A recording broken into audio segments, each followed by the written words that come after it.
50,000 commercial drones in operation at the end of 2016. Today, there are more than 385,000 such drones. And the FAA forecasts the commercial fleet to grow to over 835,000 by 2023, which is an average annual growth rate of 25%. And as a market, it will be worth over $129 billion by 2025. Most of the drones in the market is comprised of Chinese manufactured drones, which carry security risks. While federal agencies have distanced themselves from Chinese-made drones, state and local law enforcement agencies certainly use them, which raises infrastructure risks and concerns, among others. We have a great program lined up for you today, and I'm delighted to tell you a bit about our speakers. First, we have the Honorable Ellen Lord joining us from the Defense Department, where she is the Undersecretary for Acquisition and Sustainment. In this capacity, she is responsible to the Secretary of Defense for all matters pertaining to acquisition and sustainment, and works closely with all of the service departments and military agencies. Prior to this appointment, Ms. Lord served as the President and Chief Executive Officer of Textron Systems Corporation and has more than 30 years of experience in the defense industry.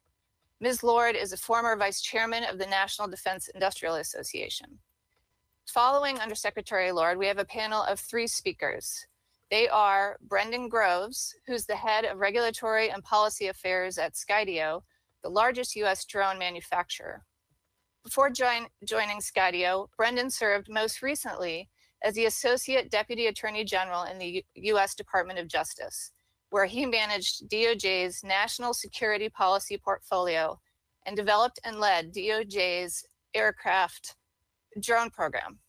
As a member of the FAA's Executive Committee on Unmanned Aircraft Systems, or UAS, Brendan shaped the government's approach to integrating drones into the national airspace and led the effort to counter the threat posed by malicious drones.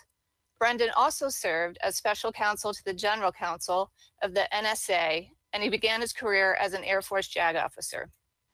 He's a graduate of Yale Law School and Pepperdine University. Second, we have Art Mogul, who recently retired as lieutenant from the New York City Police Department, where he served for nearly 23 years. There, he participated as an advisor on the FAA's drone and counter UAS committees.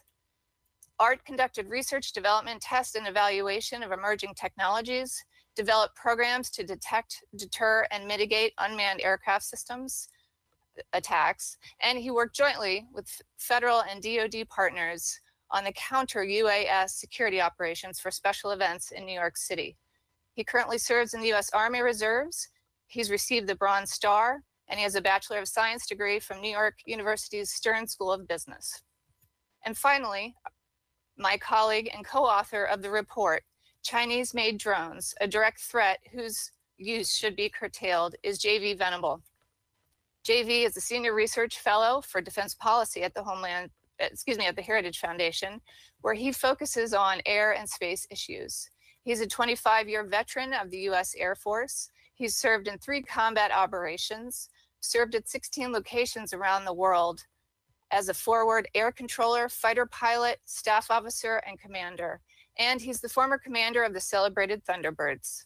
He received a bachelor's degree in business management from Ohio University, where he was also a distinguished graduate of the Air Force ROTC. He holds a master's degrees in aeronautical sciences from Embry-Riddle Aeronautical University and in strategic studies from the Air War College. Now I'd like to invite Undersecretary Lord to join me on camera to give her remarks, and then I will follow up with a few questions. Mrs. Lord, over to you. Good afternoon, and thank you for the introduction, Laura, and thank you to the Heritage Foundation for arranging this virtual session. I'm really delighted to be part of today's event and read with interest the background paper on Chinese-made drones. This is really a significant opportunity this afternoon to share the Department of Defense's views on global small unmanned aircraft systems, the market, as well as cybersecurity impacts associated with each of these systems. And I'm especially eager to highlight that we have within DoD identified, designed a blue or friendly for U.S. and allies UAS architecture. And I'd like to talk a little bit about how we're trying to strengthen the security and resilience of the Defense Industrial Base, or the DIB, for small UAS. So the problem, as I see it, is that the People's Republic of China dominates the global market for small UAS.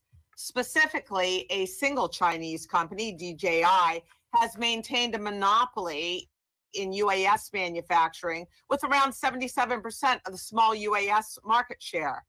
Intel follows far behind DJI with only 3.7% of the market.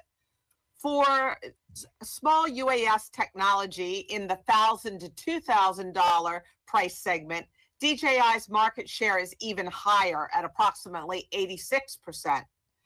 The small UAS market will continue to grow, and it's estimated that the industry will be worth $43 billion by 2024. We know that the volume of Chinese small UAS exports will continue to increase unless there's a shift in Chinese dominance in the market share. Furthermore, we are extremely concerned about data exfiltration from these Chinese UAS. So if we go back, DJI was founded in 2006 and flooded the small UAS market around 2013 with high volume manufacturing and aggressive discount schemes. In 2015, North America's largest consumer drone manufacturer, 3D Robotics, employed more than 350 people. As of today, 3D Robotics' market share is 1.5% and employs approximately 110 people, which is less than 1/3 of those they had in the company's workforce in 2015. Within the United States small UAS industrial base, there's high turnover as well as market consolidation. Approximately 67% of UAS startups have been sold since larger UAS companies are buying smaller ones with potential. Some prime examples of this include AeroVironment's acquisition of Pulse Aerospace and FLIR Systems' acquisition of Ariane Labs. Given the increased competition and consolidation, startups such as Lilly and Airware, both U.S. companies, are running out of financial resources.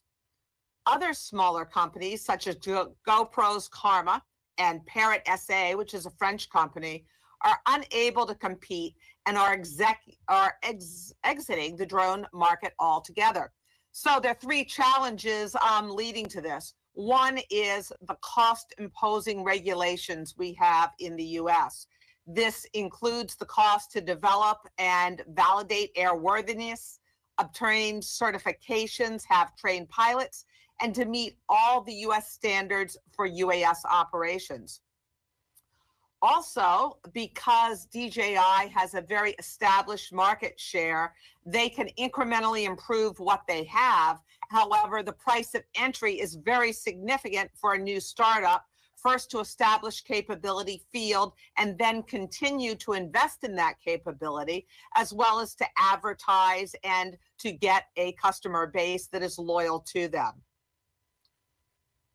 We also have this rapid turn of technology. And what we are seeing is that DJI has the financial means being supported by the Chinese government to continue that rapid turnover of technology and being able to keep up with cutting edge innovations. So we need a robust U.S. market. That we have U.S. developed and manufactured UAS participating in to meet both the commercial as well as the defense demands. We must work together. That's government, industry, financial community, regulatory community to identify a path forward. We are seeing legislation that is imposing some changes on us.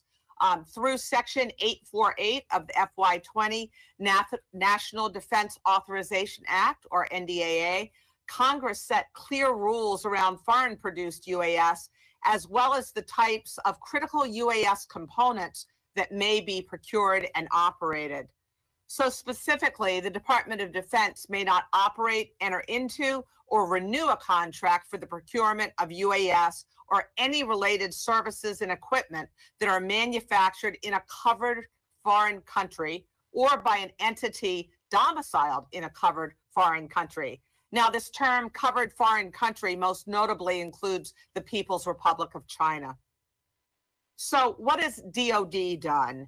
We have a small blue UAS program that represents a significant first step towards building a robust and trusted UAS domestic industrial base that really will ensure sustained delivery of highly capable, secure UAS to the warfighters that depend on it.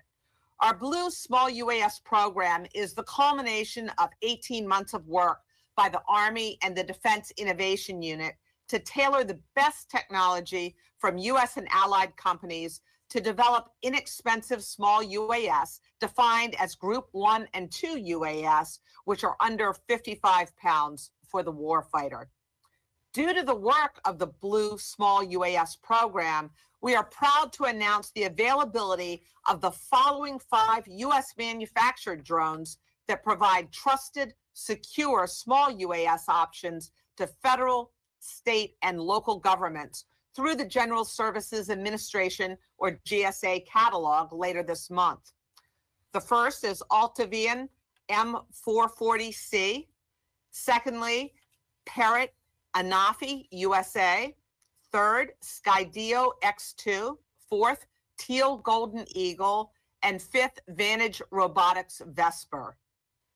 My team will continue to work with the DoD Research and Engineering team and our industry partners on future Blue Small UAS projects, as well as programs to support the development of larger and more technologically capable systems that DoD and our nation require to remain competitive and outpace our competitors in this space. So we have had presidential determinations for small UAS signed out by President Trump in 2019, which allows DoD to make investments in small UAS industrial-based companies by using the Defense Production Act Title III authorities to 1, sustain critical production, 2, commercialize R&D investments, and 3, scale emerging technologies. As part of the national response to COVID-19 and to support the domestic small UAS industrial base, the department awarded $13.4 million in DPA Title III funded contracts to the following 5 companies: AirMap, based in Santa Monica, California; Modal AI in San Diego, California; Skydio in Redwood City, California; Graffiti Enterprises out of Somerset, New Jersey; and Obsidian Sensors in San Diego. So before closing, I'd just like to comment on one of the ways that our department is looking at investing in this defense industrial base segment. We have a program called Trusted Capital, where we are developing an ecosystem, an electronic marketplace to bring together key small innovative companies with the capital market providers in order to invest in the ecosystem. We had a drone venture day back in November 2019. We had 39 UAS companies, 12 trusted capital providers, and we are building on that activity to make sure that we have both a safe and resilient industrial base for small UAS. UAS technologies really have incredible promise and potential to not only provide great economic benefit for the American people, but also to enhance the safety and security of our nation. Once again, we need a strong, resilient, secure, domestic UAS manufacturing base to make sure that America leads in this critical field. So with that, I'll turn it back to you, Laura. Thank you. Thank you, Undersecretary Lord. And I just have one question for you, because I really want to thank you for your very thorough remarks. It's clear that the Defense Department is absolutely leading in this drone issue and looking to develop a US-based market. So federal agencies have raised red flags regarding Chinese-made drones, but state and local agencies continue to use them. Their budgets are smaller than the federal government's. So what advice would you give to state and local procurement specialists regarding purchasing drones, particularly when they have smaller budgets than the federal government? Absolutely. A few things. One, state and local governments can come to our industrial policy team within acquisition and sustainment in DoD and use us as a help desk for this. They will point you to the correct people. But secondly, we will now have these small, safe to use drones on the GSA list, which is much, much easier for them to use. I would very much like to continue what our team has done in terms of using industry associations, different groups to help listen to problems out there and deliver solutions. So I'm going to task my team after today to find out what is the most effective, speedy way to get to these local and state government officials who do have the procurement responsibility so they can most efficiently and effectively use the taxpayer dollars. Thank you very much. So at this